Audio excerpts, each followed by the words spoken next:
Have you ever wondered how humans came to be in Greek mythology? In a world full of wonders and terror, how did we come to be? The answer lies in the story of Prometheus. The name Prometheus means forethought, and he had a brother named Epimetheus, which means afterthought. True to his name, Prometheus had incredible wisdom and the ability to see the future, while his brother Epimetheus was famously known to be scatterbrained, impulsive, and careless with his actions, often regretting his first choice. During the Titan War, Prometheus had the foresight to see that Zeus would win the war, so he persuaded his brother Epimetheus to join him and fight for Zeus' side. Prometheus was a tremendous help to Zeus, providing him with counsel and foresight during the war. Zeus promised to everyone who joined his side in the war that he'd give them office under his rule after they win the war. So true to his word, Zeus gave Prometheus and Epimetheus the charge of creating all living things in the world.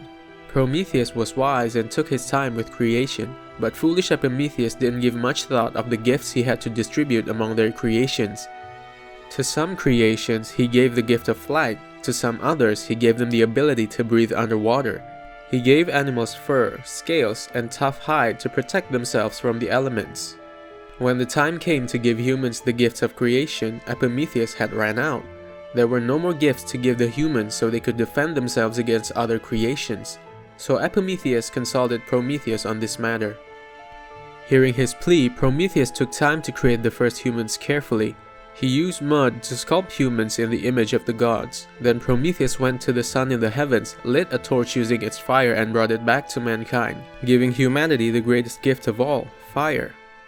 Using fire, mankind could finally protect itself and be more than a match against other creations. And that's how humans came to be. Under Prometheus' care and protection, humanity flourished and their civilization advanced rapidly. Seeing the task of creation completed, Zeus saw the humans Prometheus created in their image and decreed that they should remain mortals and subservient to the gods. Zeus then told Prometheus to decide the way in which humans will worship the gods. Now Prometheus was very wise and compassionate towards his creation, so he devised a way that would benefit the humans.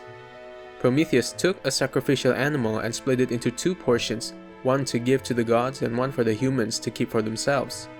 He set aside the good meat in one portion and put tough hide and entrails over it to hide the meat. For the other portion, he took the bones of the animal and used white fat to blanket and hide the bones beneath it. Prometheus then asked Zeus to pick the portion that would be sacrificed to the gods. Not giving it much thought, Zeus immediately picked the portion with the appetizing white fat covering it. He was shocked and upset when he saw that there were only animal bones beneath all that fat. And so it was that Prometheus tricked Zeus in favor of mankind. Since Zeus himself picked which was to be the sacrificial portion, he had to abide by his decision. Since then, men were to sacrifice fat and bones in the altars and keep the edible meat for themselves. Of course, the gods in Greek mythology were rarely described as benevolent, so it was in this case too. When Prometheus created mankind, there were only men, no females were present. Seeing this, Zeus fashioned a female, making her beautiful and desirable. Zeus named her Pandora, which means the gift of all, and gave her to Epimetheus. Due to his impulsivity, Epimetheus saw that Pandora was beautiful and thought nothing of Zeus's gift to him, even though Prometheus had warned him specifically not to take any gifts from Zeus. So he took Pandora and made her his. But Zeus created Pandora with one thing in mind: to punish mankind. Pandora was created with curiosity as her defining trait. The gods presented Pandora with a box and told her that she can never open the box no matter what. Sometime after becoming Epimetheus' wife, Pandora's curiosity piqued and she opened the box. Inside the box were evil and terrible things. Plagues and misfortune flew out from the box, inhabiting the world for mankind to suffer through. Shocked at its content, Pandora immediately closed the box, but she was too late. One thing was still contained inside the box though: hope. It was the only good thing out of all the terrible things that the box contained, and so it was that humanity was also given the gift of hope to strive through misfortune. Zeus then set about his next vengeance against Prometheus. He was angry that Prometheus had gifted fire for mankind and tricked him with his sacrificial offerings. Zeus ordered his winged enforcers to seize Prometheus and chain him to the sides of Mount Caucasus. Every day, an eagle would come and eat his liver. After the eagle had finished, his body would heal completely, and the eagle would feast on it again the next day. This torturous cycle was to be his punishment for favoring and protecting mankind. Even though his punishment was cruel, Prometheus was never described to have regretted his decision to provide for us. His resilience in the face of torment and his unbroken will is spoken of in many works, but this isn't where his story ends. During his long tenure at the sites of Mount Caucasus, he was once visited by a heifer, a female cow that has yet to give birth. Though it took the appearance of a cow, it spoke with the anguish of a female mortal. Hearing it, her, speak, Prometheus knew at once of the heifer's true identity. It was Io, a human princess who was a victim of Zeus's infidelity and Hera's rage. Surprised at the chained man's knowledge of her, she asked who he was and Prometheus told her. They then talked freely with one another, mostly of their misery, courtesy of Zeus. Io was a beautiful human princess that Zeus had taken a fancy to, so lusty old Zeus came to Earth and approached Io. Zeus tried to hide his little escapade by covering the earth with thick clouds that immediately darkened the earth. This was done during the day, so of course Hera took notice and was immediately suspicious.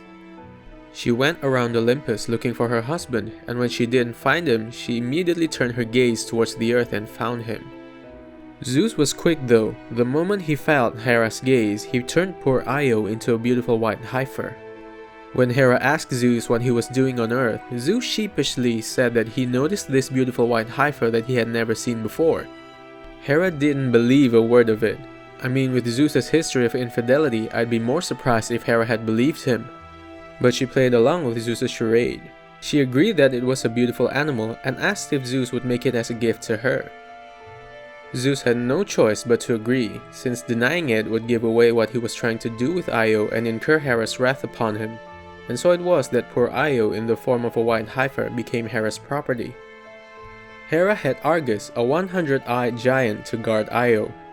Argus could sleep with some eyes closed and some open, making Io's escape virtually impossible. Zeus still cared though, and he sent Hermes to free Io. Hermes went to Argus with a friendly demeanor, entertaining the giant with tales. He was trying to tell a tale so winded that Argus would sleep with all his eyes closed. When Hermes succeeded to do so, he immediately killed Argus with his sword and freed Io. Hera was vigilant though. She took notice of Argus's death and saw the escaped Io. Now Hera was famous for holding grudges, so she didn't let this one go easily as well. She sent a gadfly to plague Io, stinging her around the clock so she couldn't sleep or rest. Prometheus tried to comfort Io, but he could only offer comfort in the form of her future's assurance. With his gift of foresight, he told her that the road she must walk through will be filled with more hardship, but when she reaches the Nile, Zeus would be there to turn her back to her human form. She would bear Zeus a son named Epiphus, and from that lineage, a great hero will be born. Armed with newfound hope, Io resumed her journey, and true enough, at the end of Io's long journey, everything Prometheus told her came true. The great hero that came from Epiphus's lineage was none other than Hercules, the one that eventually freed Prometheus from his torturous prison. In one of his adventures, Hercules came upon Prometheus and slayed the eagle that had gorged upon Prometheus for countless days. Hercules then freed Prometheus from his chains. Weirdly though, Zeus didn't reprimand Hercules or even complain against Prometheus's release. Though his imprisonment was cruel and long, Prometheus never gave up hope. And so it was that mankind's bringer of fire gained his freedom back.